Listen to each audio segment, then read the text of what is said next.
Vladimir, this is patch 6.11. We expected him to fall off a little bit, but you can see he's still just as strong as ever. Well, Vlad actually received no nerfs rather. So, you know, Swain, I think you're thinking that, Swain, you're right. Swain did get hit a little bit. Yeah. Vlad is strong as ever, and I think, you know, even with those Swain nerfs and some of the other nerfs like for Ryze and some of those other champions this year, if anything, Vlad's going to raise in priority. So this is going to be definitely a scary champion. Yeah, certainly. And there it is, Vladimir banned away. That Alawi ban, first one from Apex. Why? We just want to have fun here. Yeah, forget winning. Just let us see the Alawi. Maybe we'll get to see something even cooler though. Maybe we'll see the Heimerdinger top. That'd be hype. Oh, Yorick. Haven't seen Yorick in ever. Yeah, very long time. Last time I saw Yorick, I think was a Unicorns of Love game a long time ago. Oh, that's right. Yorick and Cassiopeia. That was bomb. Oh Bring my it back. Doesn't matter if you kill the Cassiopeia. She'll just keep coming. There you go. But that aside, we do have the Alawi Trundle Nidalee taken off the table by Apex Pride. Alawi definitely not standard. The other two pretty normal bans, and across the table, it's going to be Ryze, Vladimir, and Kindred. All very reasonable, tit for tat on the S-tier junglers. Yeah. A couple strong top laners, a couple strong mid laners. Pretty normal stuff. You know, Swain's still available, has been hit by those nerfs, but we've seen high priority on that as well. One thing that has been changing kind of lately, you know, since the mid-season patch is the priority on supports, though. We've seen a lot of Karma, we've seen a lot of Zyra, champions like that getting drafted often and early in these drafts. Would not be surprised to see some of those getting picked up. It's actually going to be a first pick Elise, and I would not have guessed that would be the case. Diamondprox, the new jungler for Apex, he says, you know what's high priority right now? Let's get that Elise. Let's secure that away from Ku. It can also be one of those situations where you just don't want to give away the rest of your draft, and normally the safest thing to draft in that case is a jungler. Elise definitely solid. Arguable that it is, you know, S tier, kind of like below the with Nidalee and Kindred taken off the table. Most people have been favoring champions like Rek'Sai as far as consistency goes, but it's going to be the least first pick. They're going to give up a pretty frightening 1-2 punch on the other side, though. Nami, a dominant support in the bot lane, you know, really has strong sustain, has a lot of poke. It's someone who can run a lane if you do not pick a lane dominant support to go against it, if you do not have a strong AD carry to go against it. And Azael is a champion that we have seen time and time again. When it's executed at the top level, it's frightening. When it's not executed at the top level, oh baby, watch out. I recall a certain mid laner for a certain other team who's currently in the LCS who has a tendency to fire some shots like that on Azael. Well, we're highlighting the differences here. The comparison that we're seeing is that Blazed Olive in that previous game, from the team fights that we saw, had superb positioning on Vladimir. He knew the limits of his sustain and his damage, very importantly. So a champion like Azael meshes with that pretty well. It can, for sure. I mean, it's definitely, you know, positioning important on both. Obviously, Azael doesn't get to heal back up to full, so you normally don't get to go in, then go out, then go in. But positioning is extremely important. I agree with you on that. You need to set up zones of control, have your soldiers dictating where your enemies can and cannot go, especially in jungle corridors. A very successful champion in those cases, for sure. We do see Fizz, Bard picked up on the other side. We talked about strong laning champions. Bard is one of those. If you are an excellent Bard player, is a very, very frightening. I love the mid-game, late-game initiations from Bard as well. Excellent Bard players not only force lots of flashes with those ults, they can make some game-winning plays. It's fantastic. Gives you great movement around the map, nice roaming ability. And Fizz, this was banned out pretty much every game we've seen tonight, and we talked a little bit about why. Has a little bit of everything. It's got percent HP damage, it has great mobility, it has great escape. You can build it tanky, you can build it AP. It can assassinate carries. What can it do? It's great. By now, only $199. Oh, wait. There you go. I'll take it. We saw Chris in that previous game, very successful in that last fight that we saw once again. He was the one who started off and turned it into a 5 versus 4 right away. So back on that champion. Let's talk a little bit about Nova now, because they've already picked in their next two champions. Gragas for Ku, and Ezreal is locked in for Rakara. Yeah, so Gragas and Ezreal, definitely two solid champions up on that tier as well. You know, it's possible that you can see the flex pick for Fizz. It can go mid lane. Obviously, in this case, Zed is locked in, so it's not going to happen. But you have two kind of pseudo assassins. I mean, Fizz is full assassin if it's built correctly, like, you know, for that role, like full AP. I imagine in this case it will be built out tanky.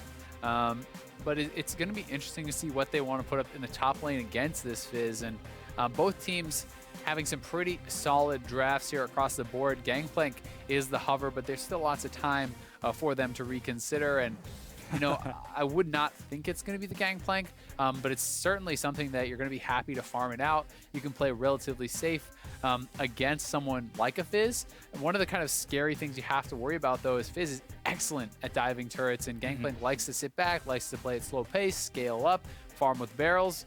Fizz can get in there. You can drop turret aggro, and Fizz plus Elise, that is damn good at turret diving because they can both drop aggro, so it's going to be the Maokai. Much more something that I expected, especially when you do have a powerful backline like Azir, like Ezreal. You want to protect those guys. You want to keep them safe. Maokai's the man to do it. Yeah, very strong champion. Now locked in for Flaxish. But that's Nova's final team comp. They've got AoE, they've got a frontline, they've got some Ezreal for poke, whereas Apex, on the other hand, they are going in with that Zed, with that Fizz. This is going to be a very, very aggressive game from Apex if they can find the play that they're looking for. Certainly will. And, you know, with the Assassins, they have the potential to be extremely powerful, but the barrier of execution is very high. If you're going to play Zed, you need to be able to get side lane split push going. You need to be able to execute in the early, like, 1v1 kills. If you can pick that up, if you can get an advantage, you can go side lane, you can split all day. It looks great. When you fall behind, the problem is you have to team fight on Zed. You have to 5v5, and a Zed who is behind and has 5v5, it's very hard to pull that off. It's so, so tough, especially against champions like Maokai. You go in for the death mark, you get rooted up, you die. Doesn't feel too good. It's a very simple cut and dry process. It can happen. You root it up and I've been there. It's just a quick 1 and 2. I know what you mean. But the game is about to go live, so cast your vote on Twitter for who you think is going to grab this win. Send hashtag APPWin or hashtag NVAWin to @LOL eSports, and we'll tally those votes a little bit later as we prepare to get into this. But already we've had a 1-1 and now a 2-0, so we're already starting to see some discrepancies open up. This would be pretty awesome for Nova if they could get this 2-0 early on. Yeah, getting the 2-0 obviously is going to be the goal here. We'll see if they're able to pull it off. Apex Pride is going to have a thing or two to say about that. They're not going to go quietly into the night here, as you want to get as many points as possible. And getting wins on the board early and often is important in any league, but especially in one as competitive as this season, where we have a little bit of everything, all kinds of LCS players. And I mean, you can tune into a lot of these games, you would not know it's Challenger. It just looks like full LCS roster. Yeah.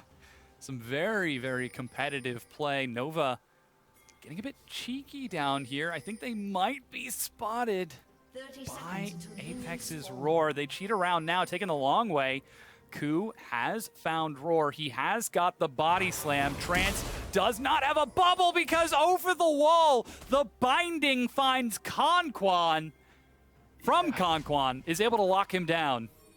And I mean, I gotta say, that was ambitious. Oh yeah. There's just not the follow-up. What is Maokai gonna do? Level W and flash after you? Is your whole team gonna flash for this? Then the server just flashes away, and she still got the heal. Yeah, it's very, very ambitious to go for that body slam flash. If your team's already on top of him and he's far from a turret, sure, go for it. But it's gonna be tough here as Roar just kind of strolls out, not even gonna pop his potion or level spell shields or anything. Right? Yeah. This is he was very confident he was fine here, and I don't blame him. It's about sending a message. It's about sending a message, and that message is, I have no flash. Not exactly a great way to start it from Nova's point of view, but that does mean that the early ganks that we could expect out of Ku, any level 3, level 4 body slams, are going to be a little bit delayed or a little bit easier to dodge because they won't have that flash guarantee. Trance is coming around the wall here. He might not catch the blue. Oh, he sees the Elise now, but the blue has already been secured. Let's see. He's got to be careful. This is a pretty late invade, and it is a level 2 Elise, so he'll just stroll out of there, no problem. Chris soaking up the XP here. Pretty cheeky, just going to hang out in the bush, and he's doing his best Teemo impression. He's saying, I'm on my passive, I'm invisible, leave me alone. Up 2, 3, 4. But the problem is here, Chris needs to probably start basing pretty soon, or... Oh, all right. Oh, he's actually TPing out of there, and I don't know about that one. I guess he's just gonna go straight to bot lane. It's okay. He does pick up himself some experience, so it's all right. Also interesting to note, he's not gonna have flash. This is a TP Ignite Fizz. Oh yeah, very aggressive out of Chris. really good for the 1v1 against Maokai as well, especially if you're going that tank build. You will likely not have any sort of healing reduction. You're not going to be building Relos. You're not going to obviously have Executioner's Calling. And a pretty aggressive trade here from Zed. He's on top of him, and Azir's going to have to be somewhat careful, but oof, oh, man. Shifter will end up taking the worst end of that. Yeah, he does have Longsword 3-pot start, so he should be able to sustain back up rather easily. The big boon is spending that mana. Chris, oh, and he dodges the turret shot. Very stylish, Chris. Yeah, and it's going to be a nice minion bounce for him, so pretty much ideal there. Shifter not going to have too much fun here in the mid lane, at least early on. He needs to try to hit as many Qs as possible. Nice little sidestep, though, by a Blaze Olive. And Shifter basically early on, he's got to just farm with Qs. He's got to play it safe and wait for Elise to come, try to get some early aggression, try to put some pressure onto this Azir because he already has used his 3 pots. He wants to just basically farm it up and try to look for some sort of assassination a little bit later. Yeah, Shifter, as we can see, farming it up. Again, we've been saying it all night. This is patch 6.11, so Zed did receive a few nerfs to his Shuriken post level 1, which is all of them. Yeah, basically the idea is that if you get multiple Shurikens on a pass-through, you'll do more. If you do one, you'll get less. So it's trying to reward the kind of the skill expression, right? You can't just kind of like throw them out there all willy-nilly. You got to try to get multiple Shurikens, get multiple pass-throughs, and see if you can be rewarded that way. Yeah, but in addition to that, there's also the Shadow cooldown nerf. The level 1 Shadow is something like 22 seconds now. It's pretty long. Makes it really, really hard to do some effective damage. And Ku might not have Flash, but he's definitely a big window that he could try to take advantage of, as that Flash is actually about to come off of cooldown. And everyone looks for the next tier 1 turret after the lane swap trade. So, yep, fairly standard that we're seeing. Standard lane swap, I should clarify. Yeah, very standard stuff. And Ku is not going to be punished whatsoever, so he makes the aggressive play. Sure, it did not pay off, but he did not need his Flash, so it's fine, right? And it's one of those things where it's opportunity cost, right? He's saying to himself, yeah, sure, maybe this doesn't work, but what if it does? And you're not going to lose that much if it doesn't, because it's being this lane swap game. It's very passive. There's not a lot really going on as far as aggressive plays. So as far as that goes, it's fine. He's going to have it back, and he may look to try to make something happen with that Body Slam Flash at some point. I would like to see Diamondprox, though, as the game starts to open up more, try to put some pressure on, with Shifter, wait for Shifter to get that 6, which he does have now, and try to get him that early kill, because you want him to be outpacing this Azir. You do not want Azir to get his way up to a Seekers for free. You do not want him to be able to just kind of like farm it out in this lane, because as far as teamfight effectiveness, it's going to be a lot harder for Shifter if he's not ahead. Yeah, currently down what appears to be 10 CS in this laning phase, so does have a lot. Lane. Yeah, it's still a lot of time that he has to come back. We know Shifter is very capable of finding the kills. There's a very squishy Ezreal and Nami with beacons over their head that Zed can see that say, "Come kill me." Yeah, it's definitely possible to take these guys out pretty easily. But at the same time, we are having Chris getting chased down. Remember, he has no Flash. He's going to try to turn aggressive here onto Rikara as he sees he's being flanked. Oh, Maokai's coming in too, though. From Trance. Chris is buying a lot of time, but that's going to be first blood. Yeah, first blood to Rikara. Overextended in a turretless lane. Free kill for Nova. Yeah, good job there. They chase him down, and that's one of the disadvantages. You don't play with that Flash early on. Later, sure, it's fine. You have 40% CDR. You have, max rank on your E. The cooldown is really low. Who cares? Flash is not as big of a deal. But when you're talking about these early stages, he is a very long cooldown. You can't just kind of escape for free, and not having the Flash means he's going to get chased down, no problem. Yeah, that's a good advantage for Nova. But they are still just about even in gold with Apex Pride because of the hard farming we're seeing from Diamondprox, because of a farm advantage we're seeing from Roar. Yeah, Roar's doing great. His build is extremely low as far as combat effectiveness goes, but he's basically just saying, it's okay, we're not looking to fight, we're looking to push. He has Swifties, he has a cult, and if you were wondering how to get the least damage for your money, this is it. He's scaling. He's got the late game. He's scaling. is just waiting it out. I mean, the Cull's going to cash out. It's great. And Rikara as well is obviously not going combat potency build. He picks up a tier, he picks up lucidity boots, and then he gets a Cull, right? These are like not builds to fight. This is the, I'm going to stand here, I'm going to hit minions, you're going to stand there, you're going to hit minions, but I'm betting I'm going to beat you later. We can hit each other another time. Yep. Minions take precedence for now. Exactly. You gotta know where your priorities are about. Gotta get that money. Diamondprox roaming mid. Spotted out well in advance by a Blazed Olive, who looks to head over towards his blue buff and back. As blue buff, in fact, actually is going to head over towards Shifter as well. Oh! Doesn't land both shurikens. Still good try. And he is using the correct skin, though. Because when you land the shurikens on that Thunder Zed, Shockblade Zed, it does have a lightning bolt sound. That's cool. So we do see in the top lane here, Flaxus is going to be opening up a pretty big farm advantage for himself.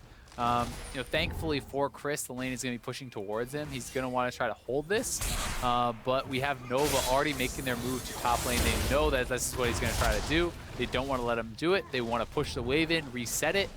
Do not allow Chris to kind of have this free lane where he gets to sit there and catch up on farm without any threat. There it is, landing the double shurikens in the mid lane, but Chris is going to be able to catch this wave now. He's got some assistance from Diamondprox, who will be sharing experience as well. So still no level 6 from Chris, though he is very close. And should finally be able to get it off of one more minion. Oh, not quite. Yeah. As Conquan showed up and shared experience as well. And Roar, again, he's all alone in that lane. The minions, oh, and he even gets mana back. Nova are just putting in the perfect situation for Roar to keep split pushing. Yeah, Roar has just basically been farming it up in the side wave, and because of the minion positioning, Nova felt they needed to move their bot lane up to top, help them push it in, but that does give a much bigger minion advantage to Roar. And being up, 25 or so CS already at 10 minutes is like a pretty gross lead for AD carries. Yeah, you can see the BF sword and now a long sword picked up by Roar. He's got combat stats now. Yeah, and he is going to be scaling pretty quickly.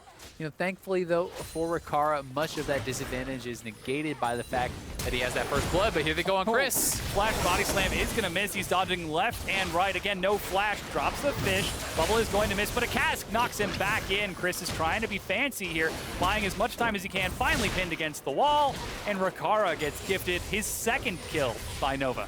Yeah, so they do get it. Ku goes for the body slam flash, misses that, misses the Q, doesn't really matter. Chris is just too far up and does not obviously have the vision control to be up this far. They're taking advantage of this, and Chris kind of just wanders back up, gets killed, and they're able to gift it over to Ezreal because it's so controlled. There was never really any doubt.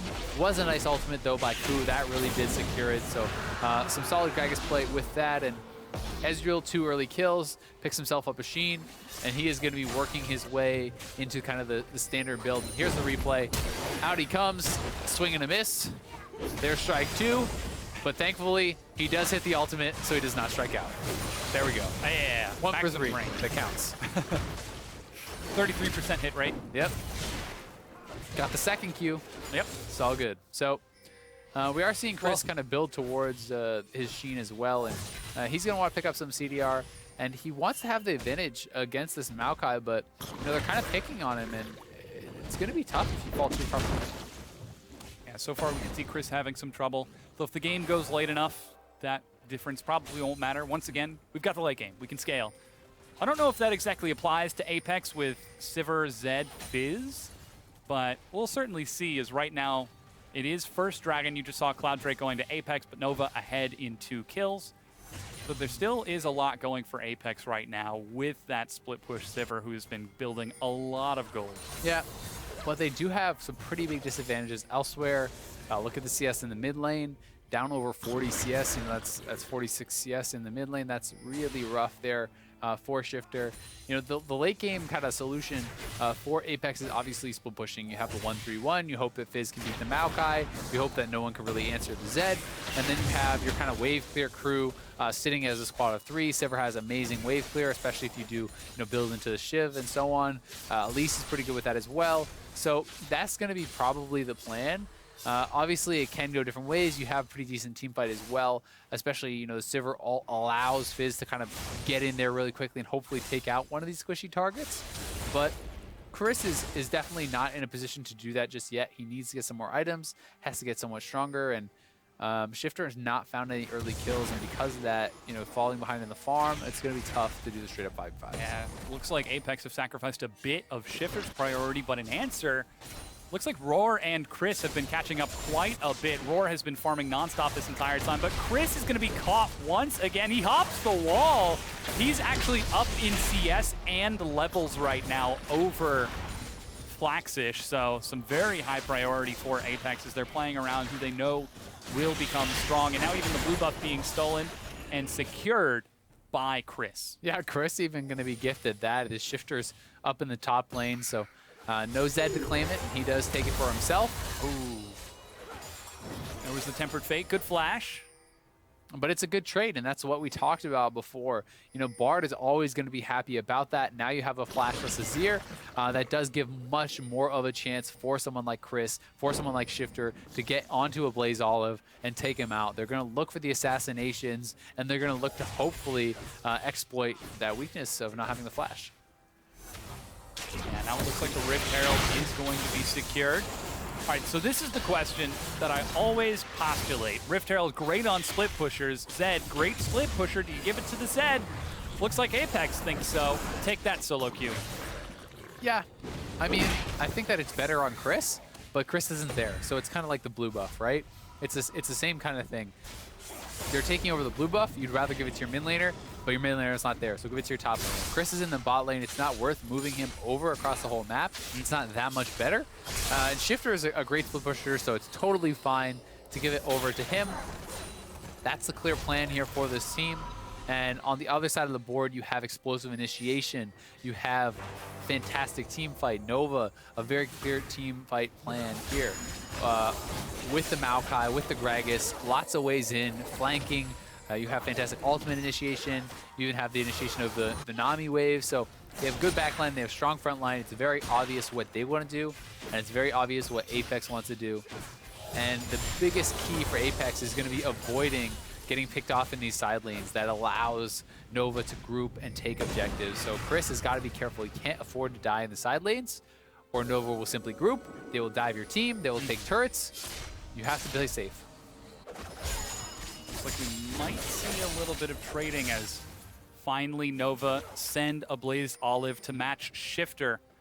Sort of feed some of that in this mid lane. CS says, whoa, Ku is going to find a huge cast over the wall, and they drop the AoE. They get a kill onto Roar. Conquan is dead. There goes a repel. Doesn't look like Diamondprox is anywhere to go, though they will let him leave. With those two members dead, that mid-tier 1 is not long for the Rift. And that was a great initiation from Ku, just out of nowhere, pops 2 in. Trance follows up with the ult, and that was great stuff from Nova, very explosive, and that is the power of the initiation that this team has. But at the same time, they're split pushing. Zed was in the top lane. Chris is in the bot lane. They are still trying to keep their game plan alive.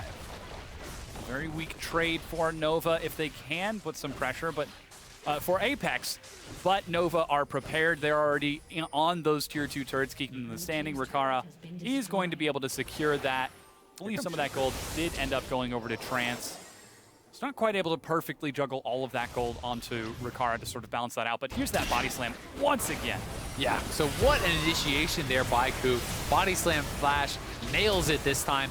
Great ultimate to follow it up, and no chance for Conquan or Roar to get out. Roar at least does not blow his flash. Conquan does throw down his, but he's chased down as well. Just great stuff, explosive initiation from Ku. A little bit of a miscue in the top lane earlier, but this one was on point. Yeah. 17 minutes in, and the Mountain Drake has just spawned. Nova could definitely use this to break through some more objectives, and that's why we see them already in the pit. Now, Vision is in favor of Apex. Trance could be in trouble here. Oh, yeah. Roar, once again, separated from his team. Flash engage is not going to be enough. He goes over the wall, but right onto Flaxish, who destroys him. Chris does not have enough follow-up, and Nova are just tearing through Apex. They've now caught on to Diamondprox. He gets gifted to Rakara. They should be able to catch Conquan here. Yeah, he's finally going to go down to another kill to Rakara. 5-0-2, 18 minutes in. Yeah, that is great. A lot of gold getting funneled into this Ezreal, who's going to be such a key component of their team, and it's going to push him quickly towards that 2-item spike that is just so good for Ezreal. Also important because, honestly, he's been so far behind Aurora as far as CS goes this game. So the fact that he's picking up these kills is keeping him ahead of his opponent, even though he's down 45 CS. Pretty big opening that we're seeing Apex try to play around right now, but Nova are able to respond appropriately. 44 CS now that he has secured the Dragon, though Chris and Shifter split pushing on the other side of the map will secure the top tier 2 turret. Here's that play once again. Yeah, and it's just a good binding there, but pretty silly by Trance just kind of walking in and face checking that. Does get bound up, and he's chunked out of the fight immediately. And then Flax is just right in there on top of Roar, and it's kind of just every man for themselves here for Apex Prime, as they just have to completely scatter and are getting chased down by Nova. Yeah, some very good work we're seeing out of them.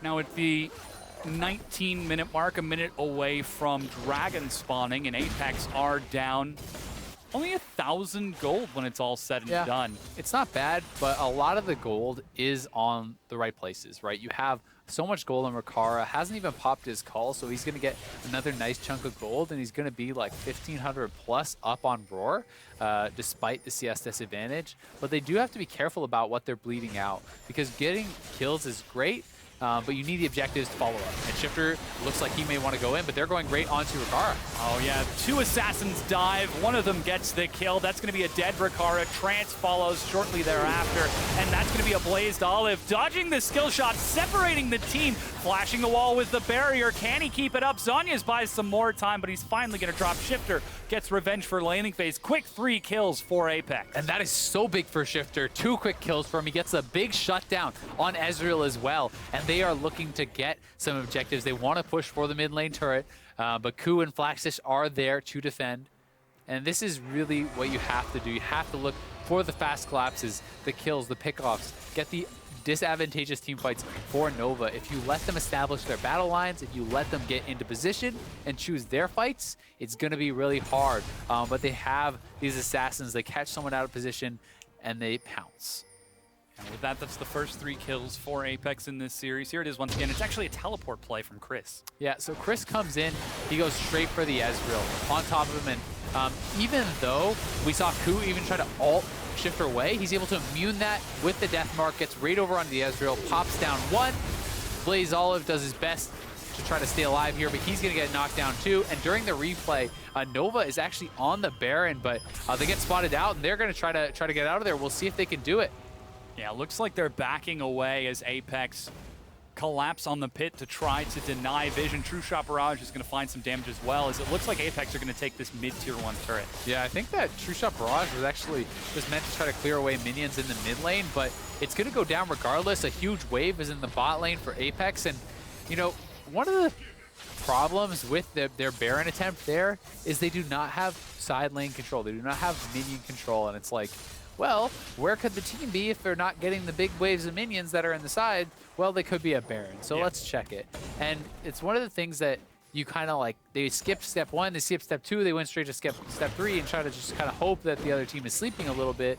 But Apex is on top of it. Do not let them take that away.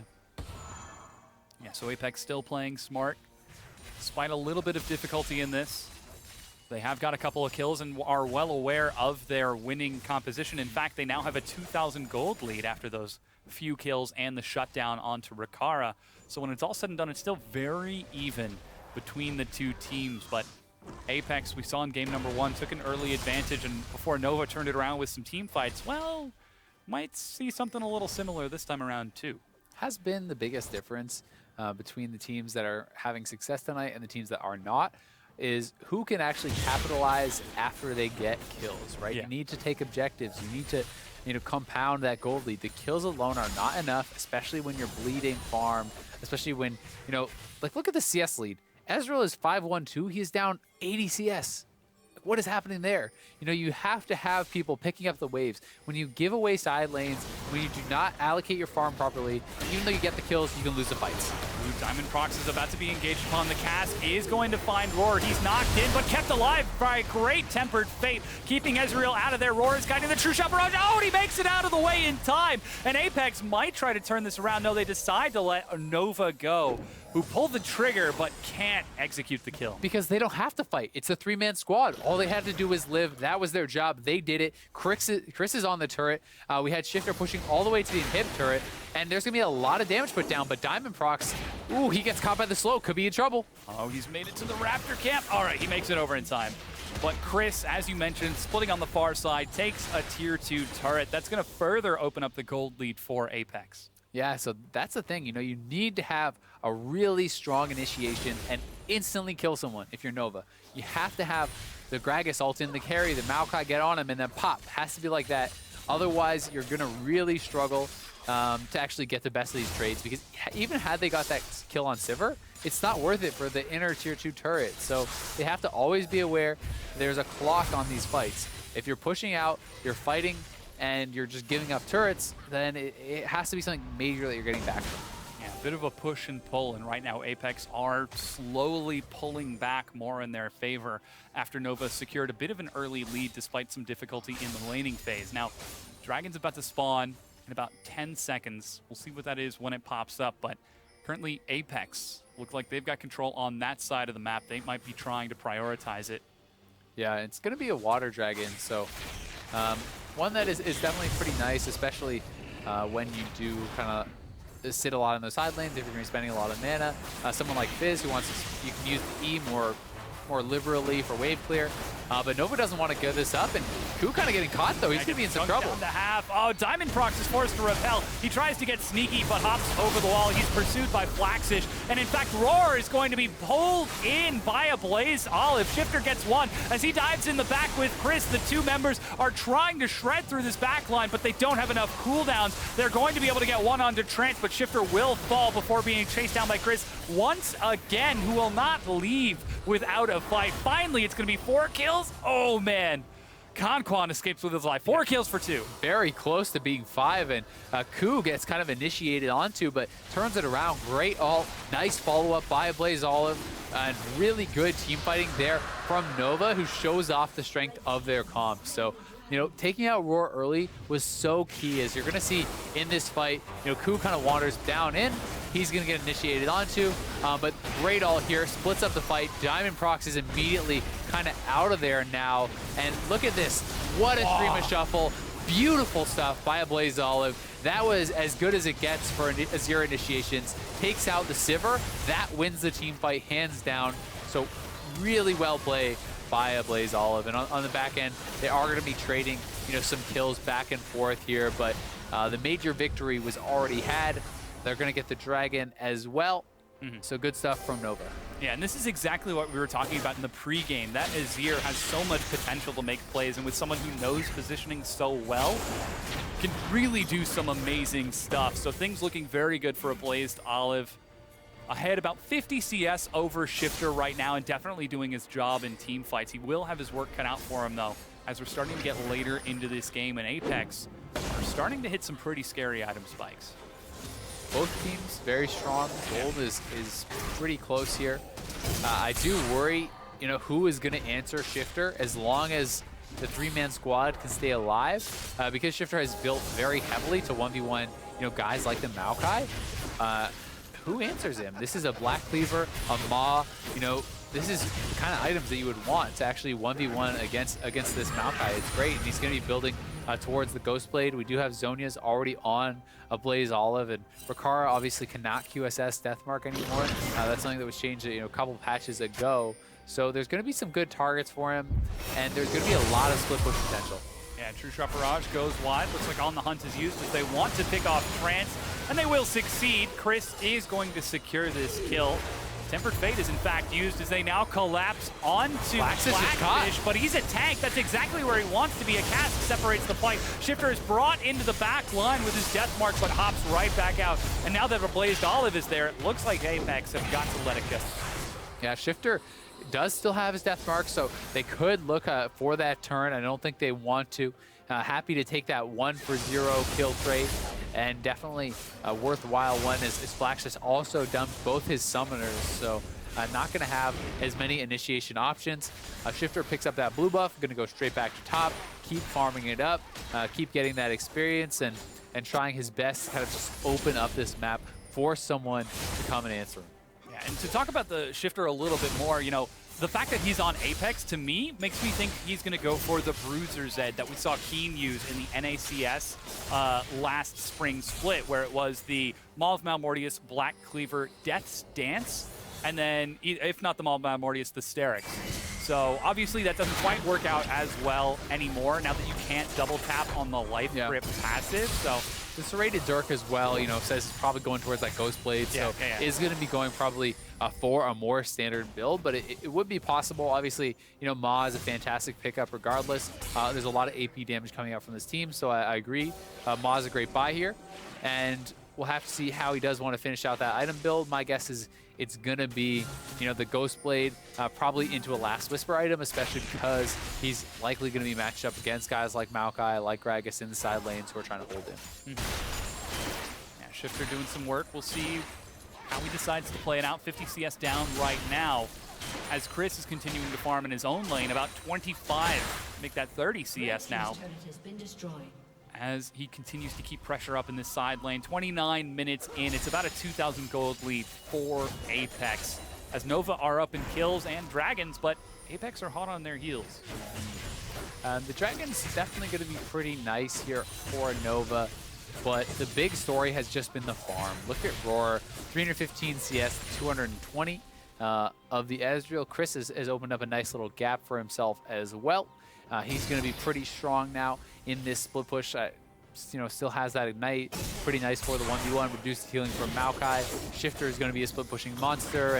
And Roar has just been soaking farm and clearing waves, and that's what he needs to do. So they just need to keep sticking with this plan. Keep trying to pull Nova apart and look for those assassinations as they can get them.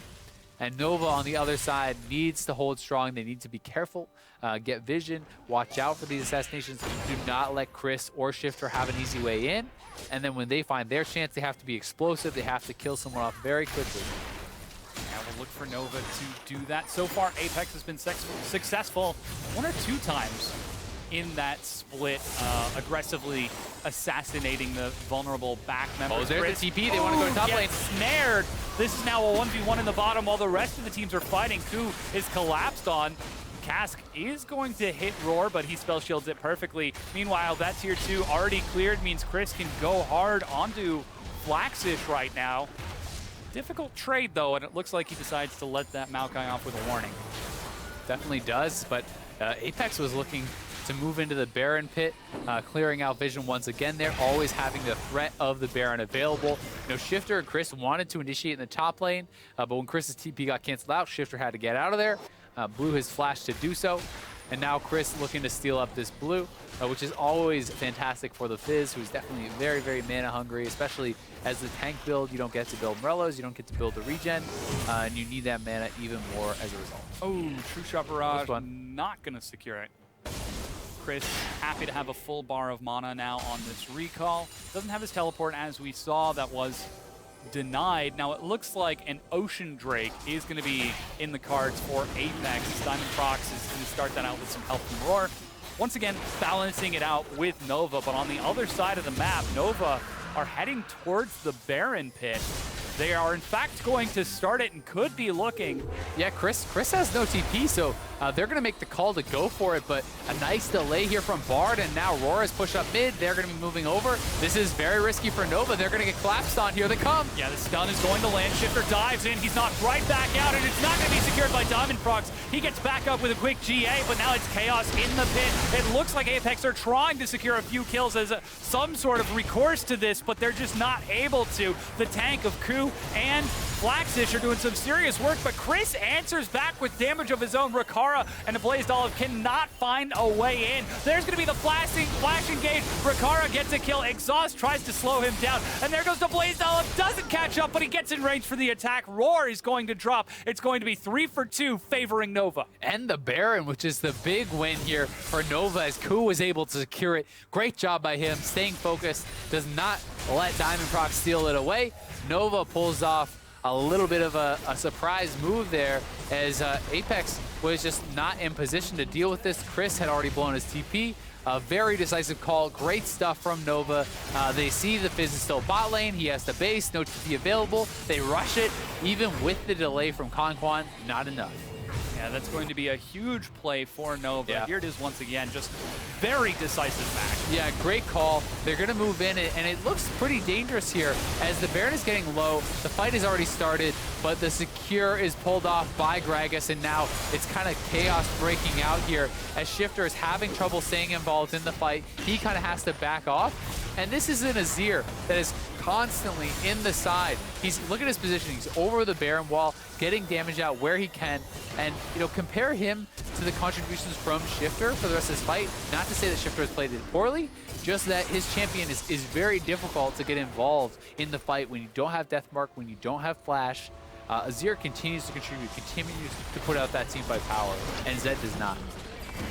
Yeah, Apex having a lot of trouble right now keeping pace with a Blazed Olive's Azael. Huge binding is going to lock down 2. With the minion wave, they clear it once and immediately another one follows. Nova looking for an inhibitor turret right now. Rikara 10, 1, and 4. Going to shred through it if he gets the opportunity. Luckily, Roar, who's been funneled all of this gold throughout the game, has wave clear out the wazoo. So these minions are getting shredded despite the Baron buff. Yeah, 10, 1, and 4, as you said, on Ezreal, compared to the 1, 4, and 6 on Roar. The funny thing is, though, gold is pretty comparable. I mean, he's down 1,000 gold now, partly because of the global objectives, the Baron and stuff. And they're going to be pushing in here, looking for this, and it doesn't seem like Apex can actually contest. And this is the weakness: is if they can group and they can push, if you don't have the side waves pushed out, you can't fight. You can't have the straight-up 5v5 team fight. Shifter cannot find a way in. They need to be in the side lanes pushing, and they're just going to have to give this up.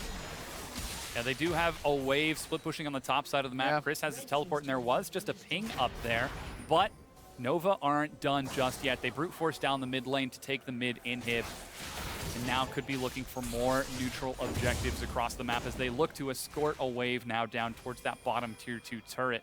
It's kind of the case of when you have a team fighting team that gets ahead, or when they get to the wave control, when they group with Baron, you have to then answer them, and that's when split pushing team comps really can fall apart. It's like, great, your Zed's in the side lane, he's always keeping the wave shoved, he's a fantastic 1v1 champion, but now there's 5 champions with Baron buff at your door. How do you get in there? If he just death marks on the Ezreal, he gets rooted up by Maokai, right? Yeah. So it's very tough to actually contribute a lot to these team fights as Zed, and that's one of the reasons that people do sometimes shy away from it. But Apex is certainly not out of this game just yet.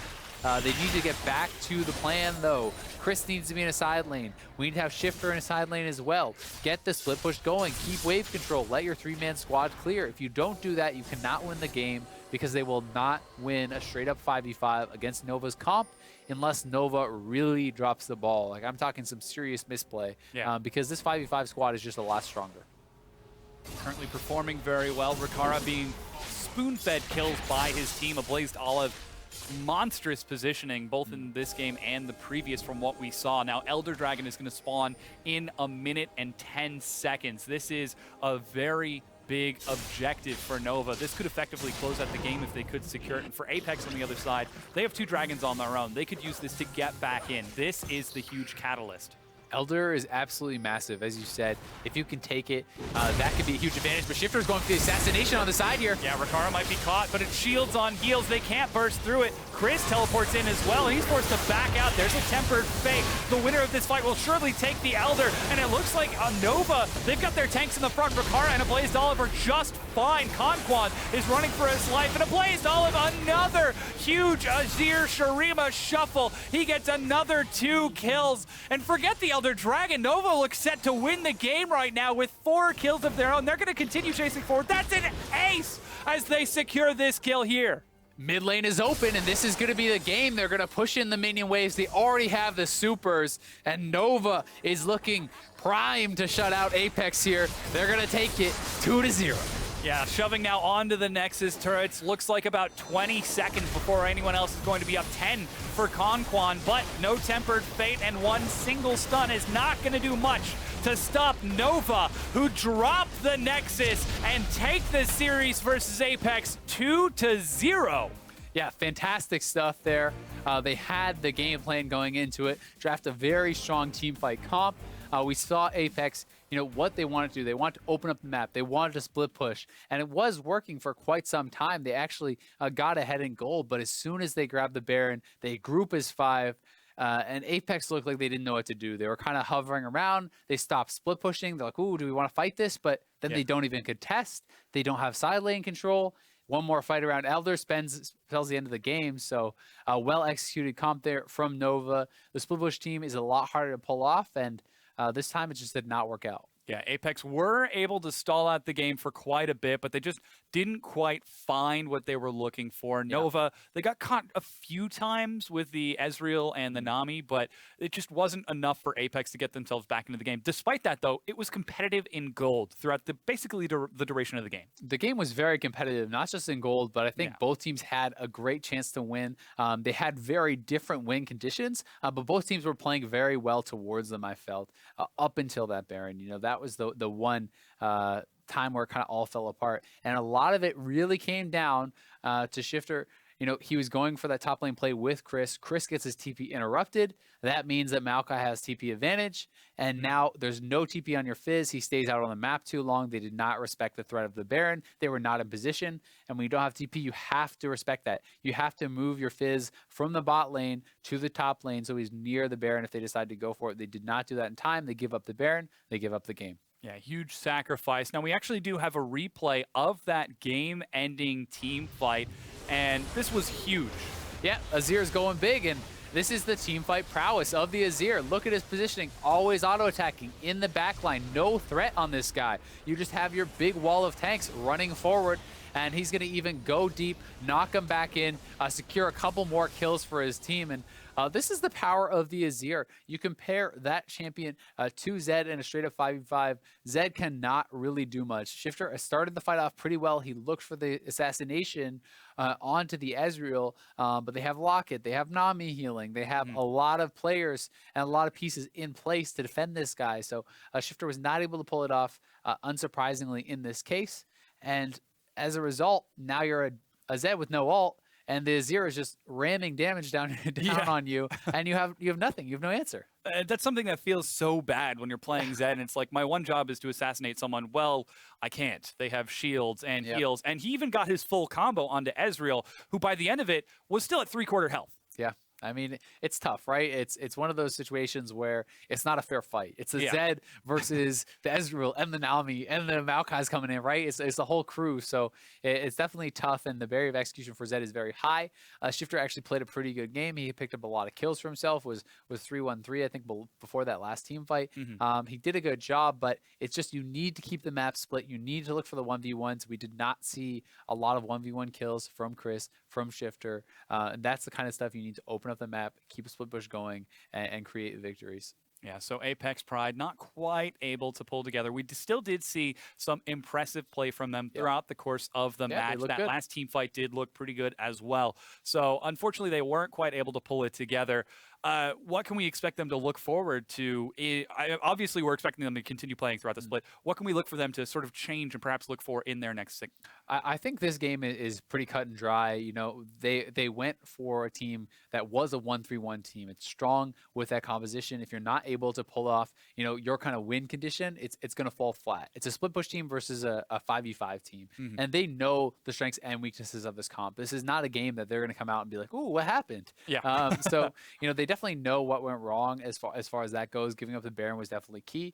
They did not get the side lane advantages as much as they wanted. Chris gave up some early kills, which slowed down his progression, did not put him enough ahead of the Maokai. Not taking flash certainly did not pay off, as he wasn't really able to get much done at all with the ignite. So there's multiple options. You either draft for team fight comps and you just look for the straight up 5v5. That's kind of the easier setup to run. Or you continue to do the split push, but you try to clean it up a little bit, try to make sure that you're in position in case they do go for the Baron and stuff. Because had that not happened, I do feel that they probably could have had a good chance to split push out the game. Yeah, continue to put pressure on those side lanes. Didn't quite get to see it this time around. So let's actually talk a little bit about how the course of the day went. You know, game number one, match number one between TLA and Cloud9 was actually rather surprising. Game number one really was Cloud9's game.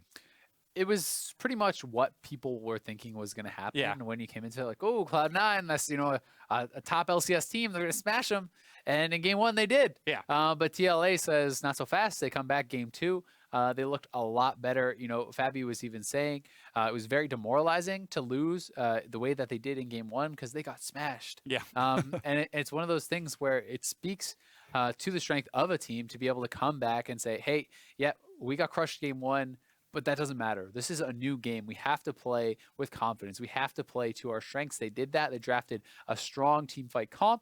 Fabi got ahead early off of some nice 2v2 outplays, and they just executed. And this is really what you have to look for from these teams. The biggest thing to take away from today for me is the teams that really succeeded were the teams that capitalized not only on picking up kills, on winning team fights, but it's the teams that got objectives. They extended the lead. They, you know, got more than just the bare minimum from these kills. And you have to put yourself in a position to do that. That means prepping minion waves. That means, you know, like having your team collapse faster. So there's a lot to be said for how TLA came back in game two. Yeah, and that's also somewhat similar to what we saw from Dream Team in our second match of the day, where in game number two, they would not only take kills, but they controlled side objectives. They controlled dragons, they controlled turrets, they controlled the Rift Herald, and it really seemed like there wasn't that much that Enix could do to get themselves back in.